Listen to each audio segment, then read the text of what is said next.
This video will help you track down what happened to your old retirement plan. If you don't know who I am, my name is Chris Dime. I'm a financial planner out of Edmonds, Washington, and I specialize in working with folks to and through retirement. Did you, back in the day, maybe fund an old retirement account, but you can't quite remember where that money is, if you moved into an IRA, or what maybe happened to that 401k? Well, this is a super common issue with clients when we're getting everything organized at the initial stages of financial planning. So in today's video, I'll walk you through a few strategies we employ to help clients track down their old retirement accounts so that they can consolidate things and use those investment assets they accumulated for their retirement planning.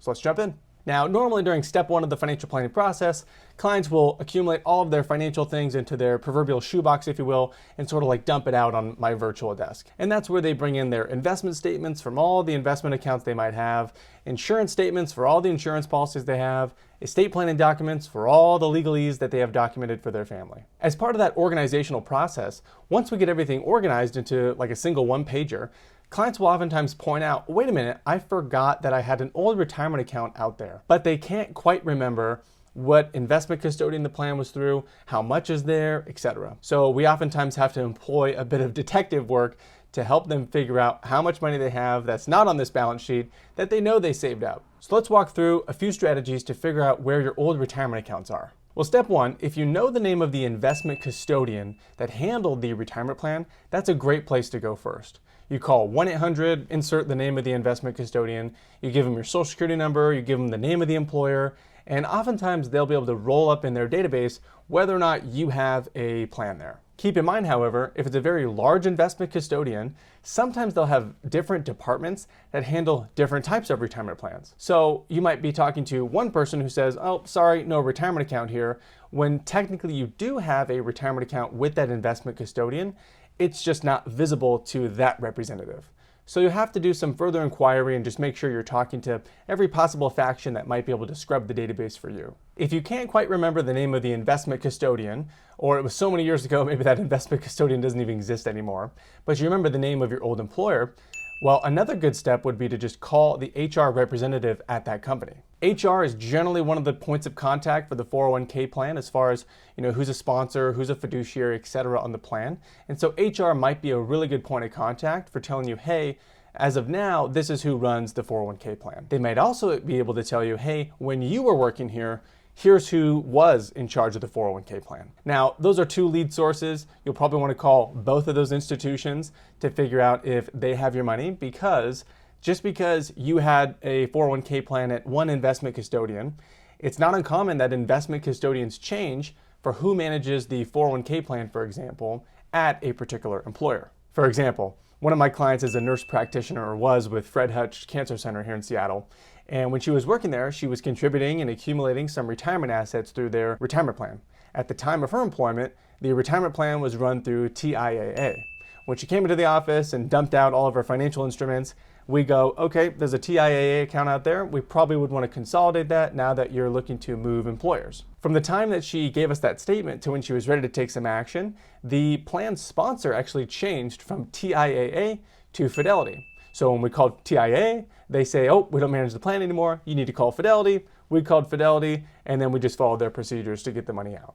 If for whatever reason there is not an HR representative you can contact, but you get a hold of the old investment custodian and they say, hey, we transferred the 401k to a different investment custodian, but either they don't know or they won't disclose where that money transferred to, you'll have some further investigative work to do. Now, as part of the legal requirements for running a retirement plan, you have to have a plan sponsor, or an individual that's named as the point of contact, if you will, for that retirement plan. And even if the investment custodians change, for example, from TIAA to Fidelity, the plan sponsor probably won't change until that person maybe retires or whatever. So if you can grab at least the name of the plan sponsor from the old investment custodian, that might be a great lead for you to follow up with to figure out, where did my retirement plan land? I've got another example of a client we were doing some work with consolidating their retirement assets, and this person had an old retirement account through an old employer who underwent a name change, which added to a lot of confusion.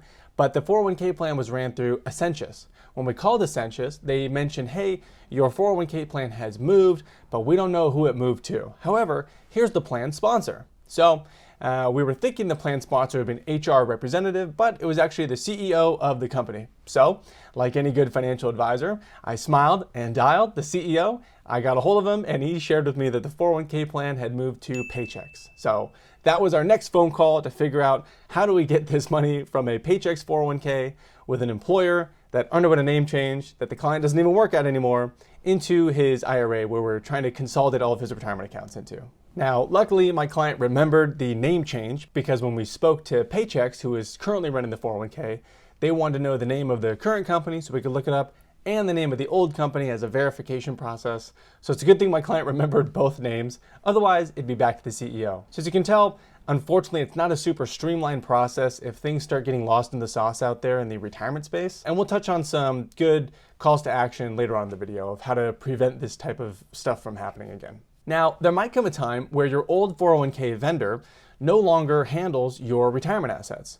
And that's not because they underwent an investment custodian change. It's because they either moved your old 401k into an IRA or they just sent you a check for the amount of money in your 401k.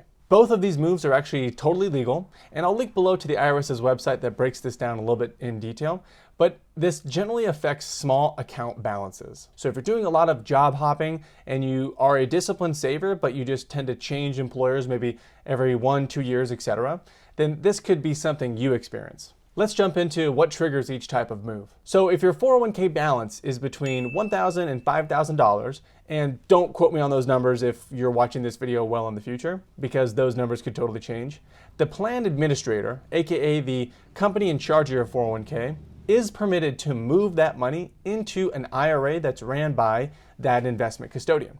So for example, if you had a $3,000 401k plan and it was run by Fidelity, legally, Fidelity could move that 401k into a $3,000 IRA held at Fidelity. Now, of course, you'd have to separate employment. They can't do that while you're still working there. And normally they'll be sending out a notice asking you what you'd like to do with your old plan. But if you don't respond or you check the box that says you want to move it to an IRA, of course, they can just move your 401k automatically into an IRA. Now you might be wondering, why wouldn't they just keep it in the 401k?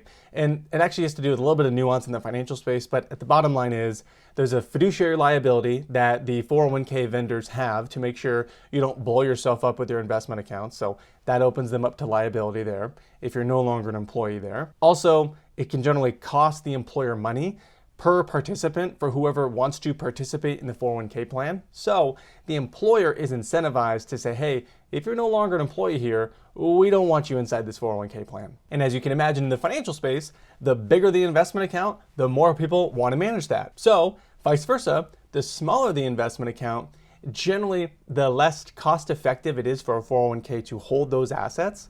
So if the account balances are really small, and let's say Fidelity isn't making enough money off of internal fees or annual administration fees or whatever to make the juice worth the squeeze to hold this money, they'll probably want to move it into an IRA or just send it to you directly. That leads into the second thing that could have happened to your old 401k if it didn't change investment custodians, and that's where the 401k vendor just sends you a check for the amount of money in your 401k. I'll link above to my previous video that breaks down a situation where this happened with a current client. She worked in tech sales in Seattle, and after making a couple of job changes, she actually found a check just arrived to her mailbox in the amount of her old 401k, and that wasn't actually a good thing, because what happens when your account balance is less than $1,000, the 401k plan can just send your address that's on file a check for the amount of money in your 401k made out to you.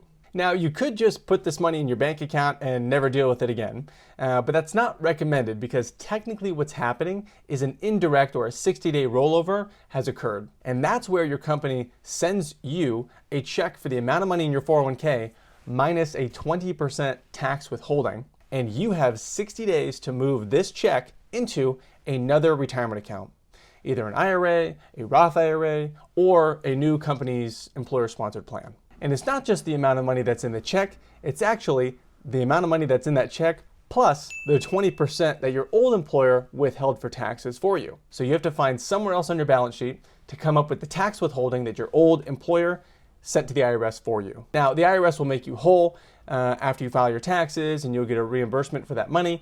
But technically, if you don't deposit the check plus the 20% they withheld, then in the IRS's minds, it's going to look like you took a 20% distribution out, and you'll pay income taxes, penalty taxes, etc. Now, this is only going to occur on very small account balances, but it's still real money, and it's something you should know if you want to avoid a bunch of unnecessary taxes. Now, in a perfect world, in both of these scenarios, you should get some communication from the 401k plan sponsor that says, hey, we're doing XYZ, or would you like to do XYZ? But if they only have your work email on file, well, that's not going to work anymore because you're not employed there.